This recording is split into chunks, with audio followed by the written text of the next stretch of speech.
अस्सलाम वालेकुम नाजरीन, मैं मोहम्मद असलम हुसैन सियासत की खबरों में आप सबका इस्तकबाल करता हूँ। एक बड़ी पेशरफ्त में हिंदुस्तान और चीन ने मशरक़ी लद्दाख में हकीकी खित्ते कब्जे पर कोगरा में पेट्रोलिंग पॉइंट 17 ऐसे फौजियाँ हटा ली है। हिंदुस्तानी फौज ने ये बात बताई है। यह नज़ाई पॉइंट था। हिंदुस्तानी फौज ने कहा कि फौजें हटाने का अमल 2 दिन में यानी 4 और 5 अगस्त को मुकम्मल हुआ। दोनों ममालिक की फौजें अब अपने अपने मुस्तकिल अड्डों पे हैं। 31 जुलाई को हिंदुस्तान और चीन के कॉर्पस कमांडर्स ने 12वें दौर की बातचीत की थी। यह बातचीत मशरक़ी लद्दाख के चौशल मोल्डो मीटिंग पॉइंट पर हुई थी। ये बातचीत नतीजा खैज रही और दोनों ममालिक ने कोगरा इलाके से फौजें पीछे हटाने पर आमदगी जाहिर की। राजीव गांधी खेल रत्न अवार्ड का नाम तब्दील करके अब इसे मेजर ध्यानचंद खेल रत्न अवार्ड कर दिया गया है। इससे पहले यह मारूफ अवार्ड साबिक वज़ीर-ए-आज़म राजीव गांधी के नाम पर राजीव गांधी खेल रत्न अवार्ड था। वज़ीर-ए-आज़म नरेंद्र मोदी ने कहा कि मुल्क को फ़ख्र करने का मौका फराहम करने वाले लम्हात के दरमियान कई हम वतनों की ये भी दरख्वास्त आई है कि खेल रत्न अवार्ड का नाम मेजर ध्यानचंद जी के नाम से वक्फ किया जाए।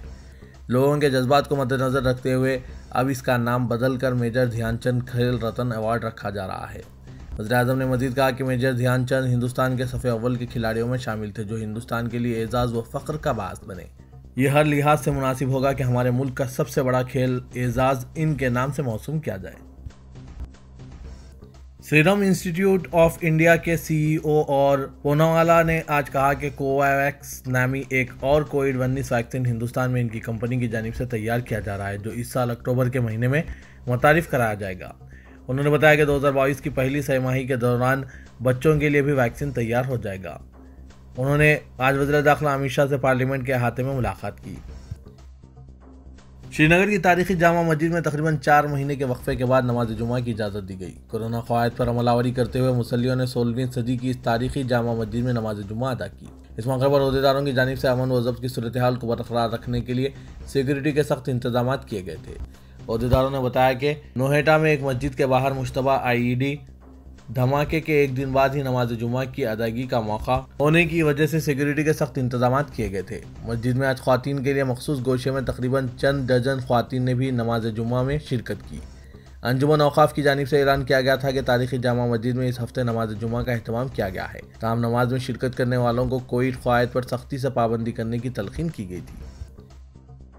कर्नाटक के चीफ मिनिस्टर बसवराज बोम्मई ने बताया कि पड़ोसी रियासतों केरला और महाराष्ट्र में कोरोना केसेस में इजाफे को देखते हुए दोनों रियासतों की सरहदों से मुतसिल रियासत के अजला में हफ्ता और इतवार को कर्फ्यू नाफिज किया गया है, जबकि रियासत भर में रात के कर्फ्यू पर भी सख्ती से अमल किया जाएगा जो रात 9 बजे से सुबह 5 बजे तक नाफिज रहेगा। चीफ मिनिस्टर की हैसियत से पहले इजलास में ओहदेदारों के साथ कोविड की सूरत हाल का जायजा लिया। गुजरात हाईकोर्ट ने एक दरख्वास्त पर जिसमें गुजरात आज़ादी मजहब यानी तरमीमी कानून 2021 को चैलेंज किया गया, रियासती हुकूमत को नोटिस जारी की। लव जिहाद के नाम से मशहूर इस कानून को इस बुनियाद पर चैलेंज किया गया कि यह दस्तूरी हुकूक के खिलाफ है।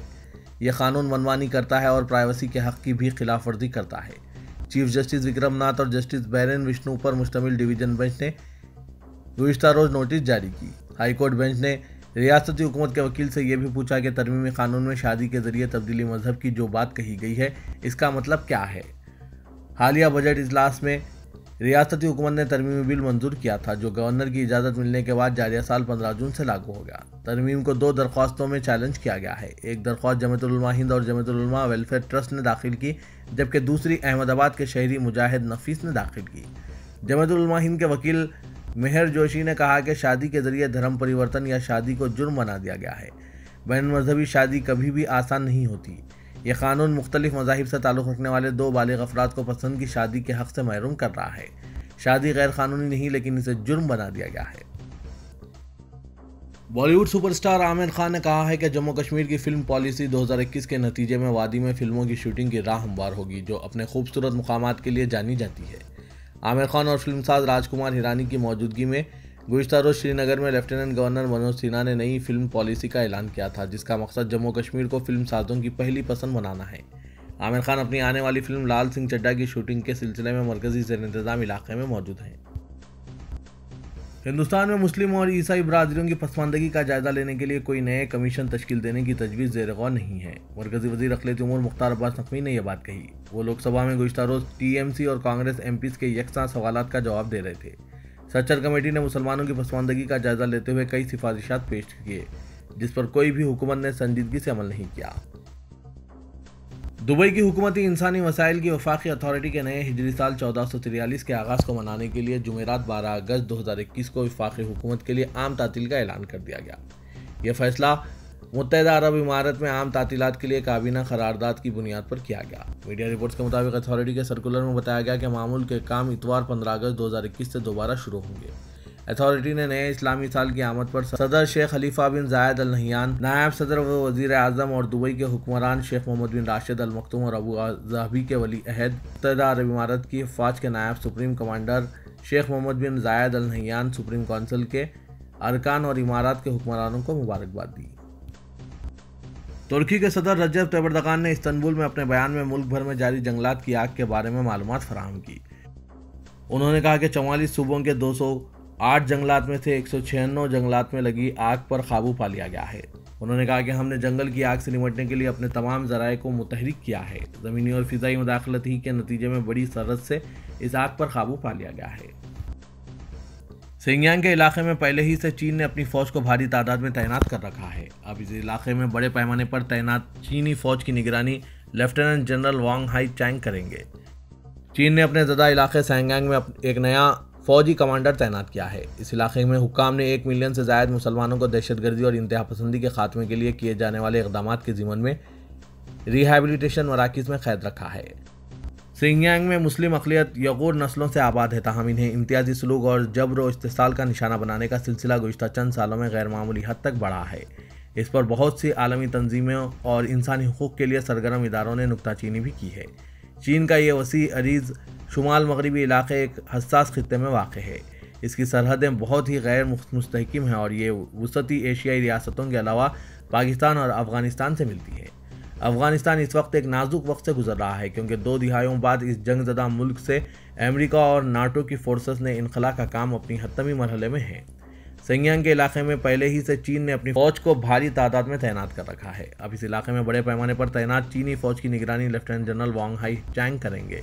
चीन का मुस्लिम अक़लियती इलाके सिंगयांग में कमांडर तैनात करना तालिबान के खौफ से हुकूमत का ये इक़दाम नज़र आ रहा है। तेलंगाना में कोरोना की इम्कानी तीसरी लहर से निपटने के लिए हुकूमत ने टीका अंदाजी पर तवज्जो मरकूज़ की है, जिसके हौसला अफजा नतायज बरामद हुए हैं। महकमा सेहत के अहदेदारों ने दावा किया है कि रियासत में टीका अंदाजी के अहल 50% अफराद की टीका अंदाजी मुकम्मल हो चुकी है और इनमें से बेशतर ने वैक्सीन की पहली खुराक हासिल कर ली। महकमा सेहत के आदाद व शुमार के मुताबिक तेलंगाना में 2 करोड़ 20 लाख अफराद को कोरोना वैक्सीन के लिए अहल करार दिए गए हैं। इनमें से 1 करोड़ 13 लाख ने पहली खुराक हासिल कर ली, जबकि 36 लाख ने दूसरी खुराक भी हासिल कर ली है। अहदेदारों का कहना है कि दीगर रियासतों के मुकाबले टीका अंदाजी का अमल तेलंगाना में तेज़ हुआ है। मौजूदा सूरत हाल में उम्मीद की जा रही है कि कोरोना की इम्कानी तीसरी लहर तेलंगाना में ज़्यादा मुहलिक साबित नहीं होगी। टीका हासिल करने से क़ुव्वत मुदाफ़अत में इजाफा हुआ है, जिसके नतीजे में वायरस का असर नहीं होगा। महकमा सेहत के अहदेदारों का दावा है कि कोरोना वैक्सीन की दोनों खुराक हासिल करने वालों में क़ुव्वत मुदाफ़अत गैर मामूली पाई गई और इन पर वायरस का असर शायद ही हो पाए। तेलंगाना के वजीर फाइनेंस हरीश राव ने कहा कि किसानों के 50,000 रुपये तक की कर्ज माफ़ी स्कीम पर 16 अगस्त से अमल होगा। किसानों के बैंक खातों में यह नकद रकम जमा की जाएगी। वजीर फाइनेंस ने आज बैंकर्स का इजलास तलब किया। इजलास में वजीर ज़राअत सी निरंजन रेड्डी के अलावा 42 बैंकों के अहदेदारों ने शिरकत की। हरीश राव ने बैंक अहदेदारों को बताया कि चीफ मिनिस्टर ने काबीना इजलास में अंदरून 50,000 कर्ज रखने वाले तमाम किसानों के कर्ज माफ़ करने की हिदायत दी है। वज़ीर-ए-आला KCR की जानिब से 15 अगस्त को अंदरून 50,000 कर्ज वाले किसानों के कर्ज माफ़ करने का ऐलान करेंगे। 16 अगस्त को 6 लाख किसानों के बैंक खातों में 2006 करोड़ रुपए जमा किए जाएंगे। उन्होंने अहदेदारों को हिदायत दी है कि वो बैंकों हुक्काम से तालमेल करके कर्ज माफ़ी की रकम किसानों के बैंक अकाउंट्स में जमा होने के इंतजामात करें। तेलंगाना हाईकोर्ट के जज जस्टिस बी विजय सेन रेड्डी ने कहा कि पुलिस का काम किसी केस की तहकीकात करना है, इसकी यकसुई करना नहीं है। जस्टिस विजय सेन रेड्डी ने कहा कि हाईकोर्ट सिविल तनाज़ात की यकसुई में पुलिस की ज़्यादतियों को बर्दाश्त नहीं करेगा। अदालत में station house officer Huzurabad police station Srinivas के खिलाफ तिरुपति रेड्डी नामी शख्स की तौहीन अदालत की दरख्वास्त की समाअत की जा रही थी। दरख्वास्त गुजार का इल्ज़ाम था कि अदालत के अहकाम के बावजूद पुलिस एक सिविल तनाज़े में मुदाखलत कर रही है। जज ने कहा कि पुलिस का काम मुकदमे की तहकीकात करना है, इसकी यकसुई करना नहीं। आइंदा समाअत 27 अगस्त तक के लिए मुलतवी कर दी गई।